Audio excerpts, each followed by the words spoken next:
नमस्कार, मैं हूं आपके साथ अनुष्का राय। आइए अब बढ़ते हैं आज की खास खबर की ओर। आप देख रहे हैं स्टार टुडे समाचार। दरअसल आपको बता दें कि खबर जनपद कानपुर नगर से है, जहां बनारस में मुस्लिम समाज ने बंद का ऐलान करने की घोषणा। मामले की गंभीरता को देखते हुए कानपुर में हाई अलर्ट।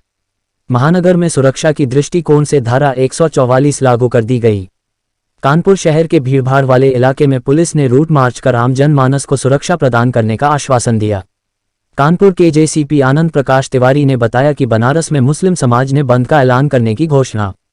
मामले की गंभीरता को देखते हुए कानपुर में हाई अलर्ट घोषित का धारा 144 लागू कर दी। सुबह से ही परेड चौराहे पर भारी पुलिस बल मौजूद है। शांतिपूर्ण ढंग से जुम्मे की नमाज को अदा करने की अपील की गई। जेसीपी आनंद प्रकाश ने यह भी कहा कि शहर में बाहर से आए लोगों पर नजर रखी जा रही है। साथ हम जनता से सड़कों पर भीड़ न लगने की गुजारिश की है। साथ कानपुर में वो भवन स्वामी जो अपने मकान में किराएदार रखते उनकी जानकारी किसी भी माध्यम से पुलिस को जानकारी दे। और धारा 144 उन पर नहीं लागू होगी जो 5 लोग एक साथ नमाज पढ़ने जाते हैं। अगर किसी भी प्रकार का कोई विरोध प्रदर्शन किया जाएगा तो धारा 188 और धारा 144 पर कार्यवाही की जाएगी। Bite Anand Prakash Tiwari JCB. Cameraman Shahnawaz Mansuri के साथ कानपुर नगर संवाददाता साहिल मंसूरी की रिपोर्ट, स्टार टुडे समाचार। ये मामला कोर्ट के हवाले है और कोर्ट में जा भी चुके हैं वो लोग। जो कोर्ट तय करेगा वो है। हम लोग तो कोर्ट, इससे पहले बाबरी मस्जिद का मैटर आया, हम लोगों ने यही ऐलान किया, जितने भी बड़े थे छोटे थे सब ने यही ऐलान किया कि जो कोर्ट फैसला करेगा उसी के मुताबिक हम लोग अमल करेंगे। कोर्ट ने फैसला किया, हम लोगों ने अमल किया, जो कोर्ट फैसला करेगा उस पर अमल होगा इंशाल्लाह। सर, कुछ ऐसे लोग हैं जो इसमें बंद का आह्वान भी कर रहे हैं, कहीं ना कहीं माहौल को खराब करने का प्रयास कर रहे हैं। जब कोर्ट का फैसला आ चुका उसके बाद ऐसा कर रहे हैं, उनके लिए आप क्या कहें? देखिए, ऐसा है कि एहतजाज और मुजाहरे का हक है कानूनी तौर पर। अगर कोई एहतजाज और मुजाहरा कर रहा है तो वो कानून के खिलाफ नहीं कर रहा है, कानून के दायरे में है। वो कानून के मुताबिक अगर कर रहा है तो उसको हक है, करने दें, उसमें क्या की बात है। मैं उसमें कोई बुरा नहीं मानता, एतराज़ नहीं करता। सर, मोदी सरकार यूसीसी लाने के लिए तैयार है, उत्तराखंड इन सब बातों से इसका कोई ताल्लुक नहीं। इस वक्त सिर्फ आज ज्ञानवापी का बैठक था, वहीं तक महदूद रही है। हम उसके अलावा कोई बात नहीं करेंगे। पर कुछ नहीं कहेंगे? नहीं, कोई बात नहीं करना। हमें इस मौजूद पर कोई बात है, इस मौजूद के लिए खड़े भी नहीं हुए। आपने तो बंद के बारे में बातचीत करना था। आज थोड़ा सा हालात अच्छे नहीं थे, हम लोग ने शहर कानपुर को काबू में किया। और चूँकि हम लोग बाकायदा तौर पर अपने बड़े अधिकारियों से जुड़े हुए, उठना बैठना आना जाना, तो हम लोग शांति को बाकी रखने के लिए हर मुमकिन कोशिश करते हैं। हमारे वॉलंटियर्स पूरे शहर में हैं और हमें 1-1 मिनट की रिपोर्ट रहती है और बराबर टेलीफोन आ रहे। अल्लाह का शुक्र है, आफियत के साथ, खैर के साथ सब निपट गया और शांति है और शांति रहेगी इंशाल्लाह। गुरुओं में आते हैं, आपकी राय जानना चाह रहे हैं यूसीसी पर? नहीं, उस मौजूद में बात करना हो मेरे पास आइएगा, इससे इसका कोई ताल्लुक नहीं है। उस मौजूद बात करना हो हमसे मिलिएगा, बात करेंगे। लेकिन फिलहाल अभी सिर्फ यही तक महदूद है। शुक्रिया। सर, धारा 144 लागू की गई, क्या कारण था? और देखिए, सामाजिक माध्यमों पर किसी भी तरह की विभ्रांति किसी के द्वारा न फैलाई जाए, इस पर 144 के तहत प्रतिबंधात्मक आदेश दिए गए हैं। साथ ही खुले में डीजल, पेट्रोल इत्यादि ले करके कोई भी कहीं भी नहीं जाएगा, न कोई बिक्री करेगा। इस पर भी 144 का प्रतिबंधात्मक आदेश दिया गया है।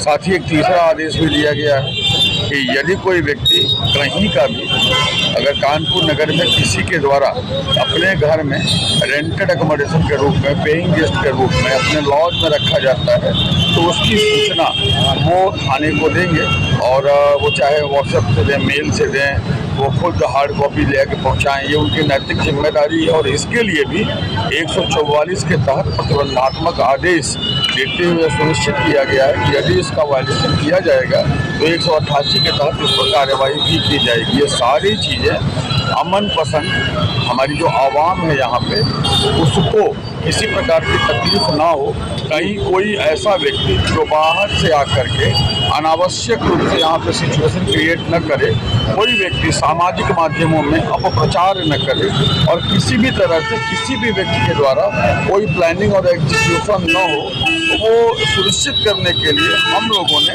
144 के तहत 3 प्रतिबंधात्मक आदेश और 1 सामान्य प्रतिबंधात्मक आदेश, 4 आदेश दिए हैं।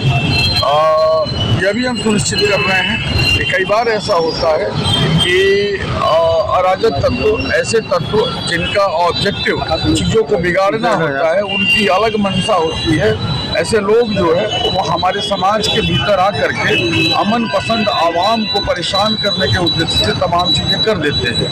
तो हमने सभी लोगों से बातचीत भी की है।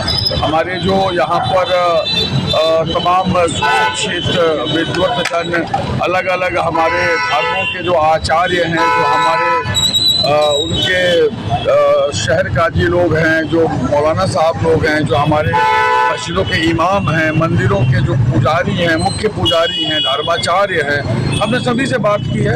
हमने समाज के अलग अलग संगठनों से भी बात की और हमने सुनिश्चित करने का प्रयास किया है कि अमन पसंद आवाम जो है, शांति पसंद लोग जो है, शांति प्रिय लोग जो है वो आगे रहें, वो नेतृत्व करें। और हम उन सभी मैकेनिज्म को ऑन ग्राउंड इम्प्लीमेंट एग्जीक्यूट कर रहे हैं, चाहे वो कैमरा हो, चाहे वो LIU हो, पुलिस युवा मित्र हो, चाहे हमारे सिविल डिफेंस का वॉलंटियर हो, हमारा पुलिस बल व्यवस्थापन हो, URT का व्यवस्थापन हो, हम सभी का स्वयं सड़क पे खड़ा रहना हो, या हमारे द्वारा अन्य सभी प्रकार के किए जाने वाले कार्य जो हम करने चाहिए हम कर रहे हैं। और हम यह सुनिश्चित करेंगे कि समाज में शांति बनी रहे, व्यवस्था बनी रहे, किसी को कोई मौका न मिले। सर, धारा 144 लागू है, जुमे का दिन है, शहर में अलर्ट भी जारी किया गया है और व्यवस्था को दूर करने के लिए आपने आदेश भी दिया है। किस तरह की कानूनी व्यवस्था रहेगी? जुम्मे के नमाज के लिए 144 पर प्रतिबंधों के अतिरिक्त हमने ऑलरेडी एक आदेश दिया है, जिसमें यह हमने सुनिश्चित किया है कि 5 से अधिक व्यक्ति अगर एक साथ जुम्मे की नमाज को पढ़ने के लिए जाते हैं तो वो बिल्कुल जाएंगे। ये हमारी जो है धार्मिक परंपरा है और ये अति पवित्र मान्यता है। यह 144 का प्रतिबंधात्मक निर्देश उस पर लागू नहीं होता, लेकिन 144 के अन्य सभी आदेश उन सभी उपद्रवकारियों पर लागू होते हैं, होंगे और उसके अनुसार कार्यवाही होगी जो व्यवस्था को बिगाड़ने का कार्य करेंगे।